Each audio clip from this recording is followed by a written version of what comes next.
রহমাতুল্লাহ আলাইহি কত বড় একজন ওলি কামেল আইয়ুব খানের ধমক দিয়ে বলেছিলেন, আইয়ুব খান টাকা দিয়ে গরু কিনা যায়, শামসুল হকের কিনা যায় না। আউলিয়ারা কারে উকবা ইখতিয়ার, জাহেলারা কারে দুনিয়া ইখতিয়ার। সেই শামসুল হক ফরিদপুরি বলেন, কোন এক আয়াতের ব্যাখ্যায় আমি ওদিকে যাব না, তিনি বলেন দুনিয়ায় যত মানুষ সব পাগল।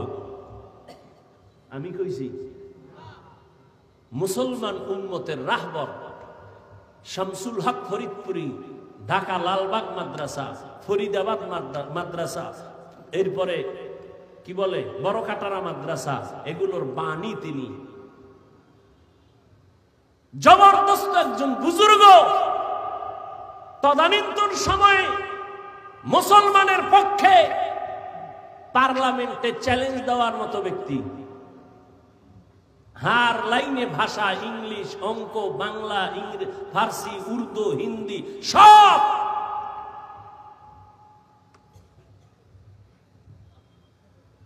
তিনি বলেন দুনিয়ায় সব পাগল, কেউ টাকার পাগল, কেউ ক্ষমতার পাগল। মিলছে নি?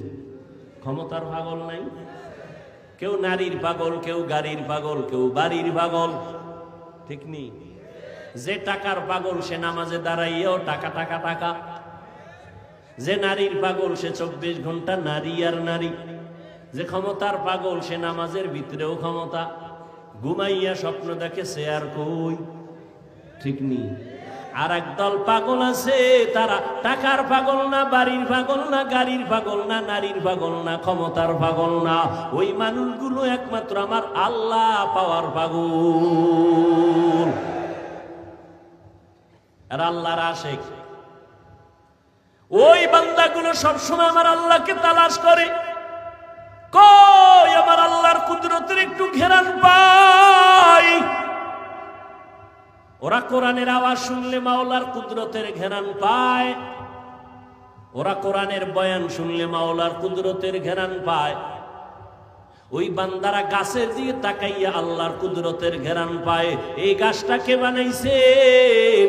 একমাত্র বানানেওয়ালা আমার আল্লাহ। আসমানটা কে বানাইছেন? কেউ না, যিনি বানাইছেন তিনি আমার আল্লাহ। এত বিশাল সূর্য কে বানাইছেন? তালাশ করে আমার আল্লাহ। বানানেওয়ালা একজন তো আছে। আমি কথা বলতেছি, এই কথা কোন মেশিনে সাপ্লাই হয়? এই মেশিন তেল, পেট্রোল, অকটেন কে দেয়? এই ব্যাটারি চার্জ কে দেয়? ও আল্লাহর বান্দারা, চোখ থেকে পানি বের হইতেছে, কান্না করতেছি, পানি আসতেছে অনবরত। এই পানি কোথায় জমা আছে? গাভীর থেকে দুধ দহন করলাম 20 কেজি, কালকে সকালবেলা ওলানটা কাইটা দেখো 1 ফোঁটা ভাওনি। তাইবা গাল তো তোমার আছে, মহিলারও গাল আছে। মহিলার 30 বছর হলো, একটা দাড়ি বের হইল না, আর তোমার 25 বছরে এই সাদা গালের মধ্যে কালো দাড়ি বের করলেন কে? ভিতরে কি পেঁচাইয়া জমা আছে, আস্তে আস্তে বাড়ে। গালের চামড়া কাইটা দেখ, একটা পশম ভেতরে নাই। আমার আল্লাহ পাকের কুদরত। আঙ্গুলের নখগুলো বড় হয়, বড় হয়, বড় হয়। দুনিয়াতে যেদিন আসছো দাঁত ছিল না, ছিল না। আব্বা আম্মা কোনোদিন মোনাজাত দিয়া বলেন, আল্লাহ দাঁত দাও আমার সন্তানের। সময় মতো আল্লাহ কয় 2 মারি থেকে দাঁতগুলো লম্বা হতে থাক, নিচে আর উপরে। সময় একটা জায়গায় আইসা আল্লাহ কয় স্টপ। উপরের দাঁত আর বড়, নিচের দিয়ে যাবি না, নিচেরটা উপরে যাবি না। আল্লাহ যদি স্টপ করে না দিতেন তো উপরেরটা নিচে যাইতো, নিচেরটা উপরে গিয়ে ক্রস হয়ে যেত, ঠিক নি? বান্দা একটু চিন্তা করো, আল্লাহ কেমন দয়ার আল্লাহ। আল্লাহ মানুষটা কেমনে দেখলে ভালো লাগবে, ওইভাবে আল্লাহ বানাইছে। এজন্য 30 বছরের নারীর গালে দাড়ি নাই, 25 বছরের যুবক তোমার গালে কেন দাড়ি? আমার আল্লাহ বুঝি এটা বানাবার ক্ষেত্রে ভুল করছেন। তাহলে কেন কাটরে বাবা? চিকিৎসা বিজ্ঞানীদের থিওরিটা নিয়ে ওরে যুবক গুগলে সার্চ দে, আমার কথা তো মানবি না। গুগলের মধ্যে সার্চ দিয়ে দেখ চিকিৎসা বিজ্ঞানীরা কি বলে। দাড়ি যদি কাটো বারবার বারবার বারবার, চেহারার মধ্যে রোগ হবে, যৌবন থাকবে না, শরীর দুর্বল হয়ে যাবে, আরো অকালে মরণ হয়ে যাবে। আর আখিরাতের লাইনে কবিরা গুনাহ ঘন্টায় না সেকেন্ডে সেকেন্ডে সেকেন্ডে সেকেন্ডে অল টাইম। ঘুমাইয়া থাকলেও কবিরা গুনাহ। বাইতুল্লাহ গিয়া যদি লাব্বাইক লাব্বাইক বলো, দাড়ি কাটার কবিরা গুনাহ বন্ধ হবে না। এরে যুবক, এতক্ষণ যে কত চিল্লায়া বয়ান করি, কত কষ্ট কত কষ্ট কত কষ্ট। আল্লাহর কসম, কথা বলার মতো কষ্টের কাজ জমিনে আর একটাও নাই। কিসের রডের কাম আর সিমেন্টের কাম। কথা বলার মতো, চিল্লানোর মতো এরকম কষ্ট আর কিছুই না। তোমরা টাইম মতো ঘুমাও, আমরা হুজুরেরা টাইম মতো চাইলেও ঘুমাইতে পারি না, চাইলেও খাইতে পারি না। আবার বয়ান, আবার বয়ান, 5 মিনিট না ঘন্টাকে ঘন্টা চিল্লানো। এরে আল্লাহর বান্দা, একবারও কিন্তু তোমাদের পাও দইরা বলি না তোমরা মাদ্রাসায় যাও, হুজুর হইয়া যাও, পাগড়ি লাগাও, একবারও বলি না। বরং আমি সান্ত্বনা দিয়া, চ্যালেঞ্জ দিয়া বলি, রে বাবা, স্কুলে পড়ো আলহামদুলিল্লাহ, কলেজে পড়ো আলহামদুলিল্লাহ, চাকরি করো বাধা নাই। ইসলাম তোমাকে ডাক্তার হতে বাধা দেয় না, ইসলাম তোমাকে প্রফেসর হতে বাধা দেয় না, ইসলাম তোমাকে ইঞ্জিনিয়ার হতে বাধা দেয় না। স্কুলে পড়ো আলহামদুলিল্লাহ, নবীর তরিকা মানিয়া, মা বাবার দোয়া নিয়ে চলো, ওলামায়ে কেরামের দোয়া নিয়ে চলো, বেয়াদবি করবা না। বলবা হুজুরদের দ্বারা সম্ভব, আমাদের দ্বারা এটা কেমনে সম্ভব? এবার একটু স্বীকার করো সত্য কথা, তোমার মতো যুবক জীবনে মাদ্রাসায় যায় নাই, হুজুরদের কাছেও বসে নাই, এমন যুবক স্কুল কলেজে আছে, 5 বেলার নামাজ পড়ে। সত্য কথা বলো, আছে না নাই? তুমি তোমাকে একটু প্রশ্ন করো, তুমি কেন পারবা না? তোমার মতো যুবক রাস্তায় গাড়ি চালায়, 5 বেলার নামাজ পড়ে। একটু নিজেকে জিজ্ঞাসা করো, বাবা তুমি পারবা না কেন?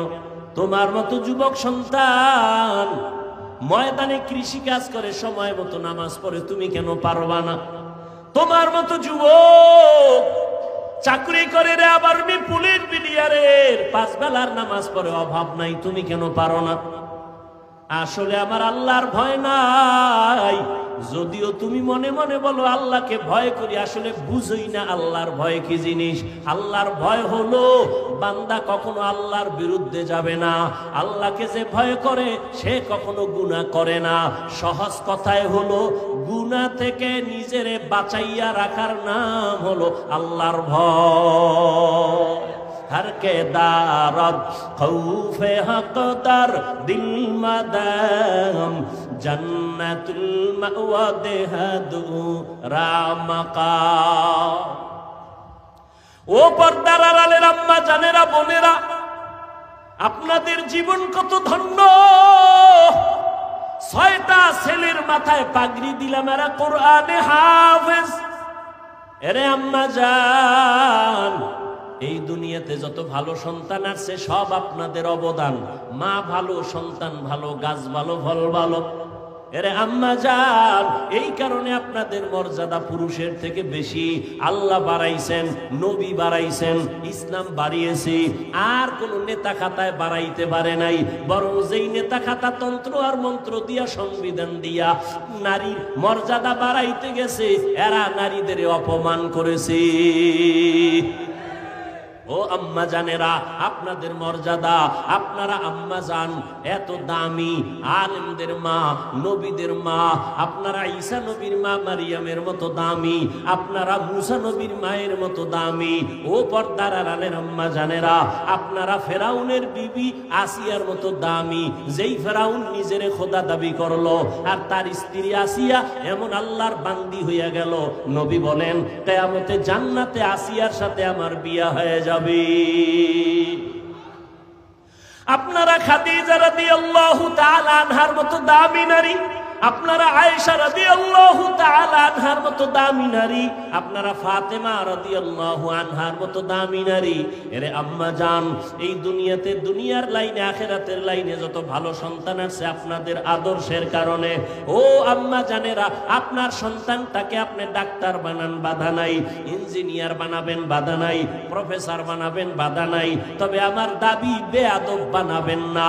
আপনার সন্তানের ব্যবহারে যেন কখনো আলেমরা কষ্ট না পায়, আপনার সন্তানের আচরণে যেন কখনো মা বাপ কষ্ট না পায়, আপনার সন্তানের ব্যবহারে যেন কখনো শিক্ষকেরা কষ্ট না পায়। আপনার সন্তানকে যাই বানান, বেয়াদব বানাবেন না। অতএব আদবওয়ালা যদি বানাইতে চান, আমার মাওলার কোরআন আর মদিনাওয়ালার আদর্শ ছাড়া বান্দা আদবওয়ালা হতে পারবে না। আমার নবীর আদবটা কেমন? আমার নবী জীবনে একটা মিথ্যা কথা বলেন নাই। আমার মায়ার নবী কেমন আদর্শের নবী! জীবনে কোনোদিন কোনো দুশ্মনের নবী একটা গালি দেন নাই। দুশ্মনেরা নবীকে গালি দেয়, নবী গালির জবাব দেন নাই। আমার নবী কখনো চোখ দুইটা গরম করিয়াও কারো দিকে তাকান নাই। কেমন মায়ার নবী! ওই নবী কত গালি শুনছেন, জবাব দেন নাই। ও পর্দার আড়ালের মা, আপনাদের মতো বহু মা এখনো যত্র অঞ্চলে খুঁজলে পাওয়া যাবে, তাহাজ্জুদ পরে, 5 ওয়াক্ত পরে, পর্দা করে নাই। আম্মা জানেন, আপনারা কেন পারবেন না? ও বোনেরা, তোমাদের মতো কত বোন স্কুল কলেজে পড়ে, নামাজ ছাড়ে না, মোবাইলে অযথা সময় কাটায় না। ও বোনেরা, তোমরা কেন পারবা না? ও বৃদ্ধ বাবাজিরা, আপনাদের মতো কত বুড়া মানুষ হাতের মধ্যে লাঠি নিয়ে মসজিদে গিয়া নামাজ পড়ে 5 বেলার, আপনি কেন পারবেন না? ও যুবক বাবারা, আজকে তোমার মতো প্যান্ট শার্ট টাই লাগায়া দাড়ি কাইটা আমিও যদি চলতাম পারতাম। টুপি মাথায় দিলে মাথা গরম, তোমার থেকে কম বুঝি না, এরপরও কেন টুপি ফালাই না? দাড়ি রাখলে যৌবনের ভাব চলে যায়, তোমার থেকে কম বুঝি না, এরপরও কেন দাড়ি কাটি না? লম্বা জামাটা পরলে শরীর গরম লাগে, জানার পরেও কেন জামা ফালাই না? বরং কত মানুষ আমাদের টুপিওয়ালা বলে তিরস্কার করে, বাজে কথা বলে লম্বা জামা দেখিয়া, বাজে কথা বলে মাদ্রাসায় পড়ার কারণে, এরপরও কেন আমরা জবাব দেই না, টুপি ফালাই না, কষ্ট করে চলি? এর একমাত্র কারণ, আল্লাহর কোরআন সত্য, নবীর কথা সত্য, কোনো মিথ্যা আছে? কোনো মিথ্যা? ও যুবকেরা, জবাব দাও, আল্লাহর কোরআন আসলেই কি সত্য না মিথ্যা? কত % সত্য? জবাব দাও স্পষ্ট। কোরআন শরীফের মধ্যে জান্নাতের বয়ান আসেনি? বুঝা শুনা বলো, জাহান্নামের বয়ান আসেনি? মিথ্যা। কে জান্নাতে যাবে, কে জাহান্নামে যাবে, আল্লাহ তাও কোরআনে বয়ান করেছেন। আজকে আল্লাহ বুঝতে পেরেছি শয়তানের ধোকায় পড়ে কত নামাজ ছাড়লাম, কত দাড়ি কাটলাম, বেপরদায় চললাম, হারাম খাইলাম। আজকে থেকে তওবা করলাম, আর কখনো বেপরদায় চলবো না, দাড়ি আর কাটবো না, মা বাবার সাথে বেয়াদবি করবো না, ওলামায়ে কেরামের পরামর্শ নিয়া নবীর তরিকা মানিয়া 5 বেলার নামাজ পড়ে চলবো। চাকরি করি, স্কুলে পড়ি, যাই করি, আর নামাজ ছাড়বো না, বেপরদায় চলবো না। ও যুবক বাবারা, তওবা করার মতো যদি অন্তর কারো তৈরি হয়, মুনাফিকি যদি না থাকে, খাঁটি তওবার নিয়ত যাদের আছে, দুটো হাত আমার আল্লাহকে দেখাইয়া দাও।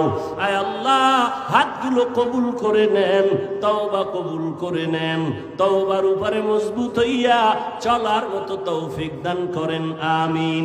আলহামদুলিল্লাহি রাব্বিল আলামিন, ওয়াসসালাতু ওয়াসসালামু আলা সাইয়্যিদিল আমবিয়াই ওয়াল মুরসালিন ওয়া আলা আলিহি ওয়া আসহাবিহি আজমাইন। ইয়া আরহামার রাহিমিন, ইয়া আরহামার রাহিমিন, ইয়া আরহামার রাহিমিন, রব্বিরহামহুমা কামা রাব্বায়ানি সগীরা।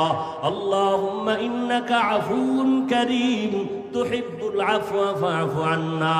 আল্লাহুম্মা ইন্না নাসআলুকা রিযাকা ওয়াল জান্নাহ ওয়া নাউযু বিকা মিন সাখাতিকা ওয়ান নার। ও দয়ার মালিক,